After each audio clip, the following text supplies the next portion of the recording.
Bonjour à tous et bienvenue dans ce numéro de Backspin. Un numéro aujourd'hui consacré à une question que nous sommes en droit de nous poser, à savoir est-ce que les fabricants de clubs choisissent véritablement les meilleurs matériaux afin de rendre nos cannes, nos clubs, les plus performants possibles. C'est une question très intéressante, à laquelle bien sûr spontanément on a envie de répondre oui. Eh bien, nous allons voir, en nous servant de quelques exemples, et notamment d'un exemple qui s'est produit au début des années 2000, que ce n'est pas toujours une évidence.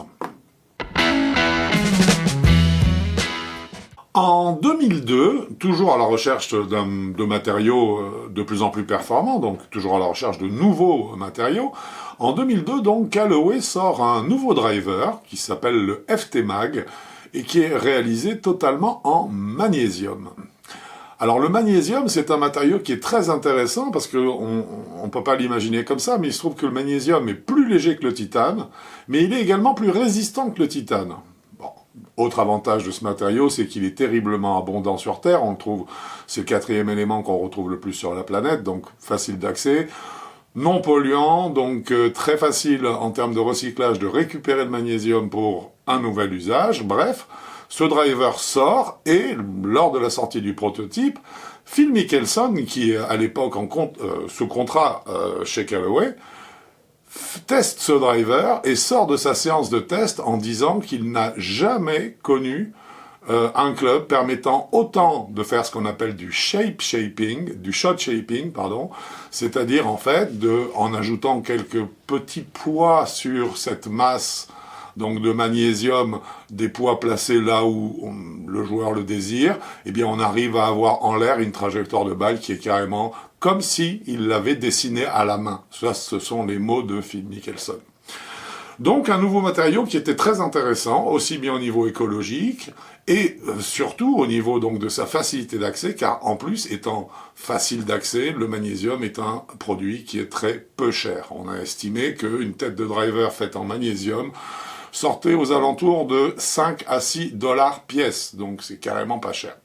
On pensait à ce moment-là avoir trouvé un matériau qui réellement allait faire progresser nos clubs, et pourtant, dans les quelques années qui ont suivi, il n'y a eu aucune continuation sur cette lancée et le magnésium a tout simplement été abandonné. Ce qui nous intéresse aujourd'hui, c'est de savoir pourquoi est-ce que ça a été abandonné alors que ce matériau sur le papier était particulièrement prometteur. Alors pourquoi est-ce que le magnésium, ce magnésium qui avait pourtant, je dirais, été très efficace sur ce driver de chez Callaway, le FT Mag, pourquoi a-t-il disparu? Eh bien pour une raison qui paraît aberrante, c'est qu'il n'était pas suffisamment cher. Qu'est-ce que ça veut dire? Ça veut dire qu'en fait une tête en magnésium, lorsqu'elle est faite en magnésium, coûte entre 4 et 6 dollars pièce. Alors déjà, dans un premier temps, on peut difficilement imaginer avoir un coût de construction de 6 dollars et vendre cette tête de driver 200 dollars. Hein, ça paraît assez aberrant. Mais surtout, je dirais cet aspect bon marché du magnésium faisait que tous les autres fabricants secondaires pouvaient très facilement avoir ce matériau à disposition et qu'ils allaient pouvoir, parce que peut-être plus créatifs ou cherchant vers d'autres voies, ils allaient peut-être trouver avec le magnésium une tête de club, une tête de driver par exemple, qui serait encore plus efficace que ce que feraient les fabricants majeurs.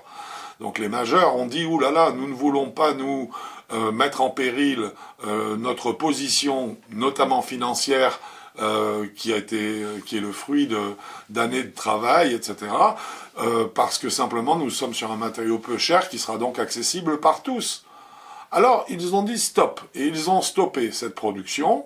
Ouais, ils ont réfléchi pendant un temps assez long, et nous avons bien vu qu'à partir entre 2002 et 2010, je dirais, il n'y a pas eu de grande évolution au niveau des matériaux. Et ils sont revenus ensuite avec une idée qui était que de remplacer le magnésium par de la fibre de carbone écrasée, forgée, puisque même si le mot est étrange, en tout cas qui est passé sous presse, en se disant que le carbone remplissait quand même pratiquement de la même façon le cahier des charges que ne le faisait le magnésium, à savoir qu'il est plus léger que le titane, très résistant, Donc en fait, que de bonnes choses. Simplement, il y a un petit défaut, mais ça, on n'en a pas trop parlé, c'est qu'en fait, le carbone ne peut pas servir pour la réalisation de faces de club, parce qu'une fois humide, que ce soit lui ou la balle qui le va percuter, pardon, une fois humide, eh bien, il produit des trajectoires aléatoires, la balle n'accroche pas suffisamment pour avoir du contrôle. Peu importe, certains fabricants ont simplement mis une petite couche de polymère sur leur face de club en carbone et le tour était joué à grand renfort de marketing. Alors, toujours est-il que aujourd'hui, nous sommes obligés de constater que les fabricants majeurs ont quitté un matériau qui était particulièrement intéressant pour en imposer un autre qui lui demande des investissements qui amenaient ses concurrents, les fabricants secondaires, à ne pas pouvoir suivre dans cette course à l'armement, entre guillemets. Et donc, ils ont réussi à s'approprier totalement ce marché et à garder une position de leader. Alors, tous les 5 majeurs, ou les 4 ou 5 majeurs, selon qu'on ouvre un peu plus les portes ou pas, ne sont pas allés vers l'option du tout carbone. On sait que le carbone est intéressant, notamment, je dirais, en termes de châssis, utilisation dans le châssis du club, mais en tout cas, certains ont décidé de le faire avec parcimonie, tandis que d'autres se sont engouffrés vraiment dans cette brèche-là, qui leur garantissait, grâce à un prix de vente beaucoup plus important et grâce à l'incapacité de la concurrence de suivre sur ce terrain-là, eh bien de garder en fait leur suprématie. Donc nous voyons bien, je dirais, à la lecture de tout ça, que non, les fabricants de clubs ne font pas systématiquement les choix de matériaux les plus judicieux, en fait, pour augmenter les performances de nos clubs. C'est un peu une façon de dire que dans tous les matériaux exploités, ben, il y en a un qui l'est quand même beaucoup plus que les autres, et il a tendance à être volatile. Évidemment, je parle de l'argent.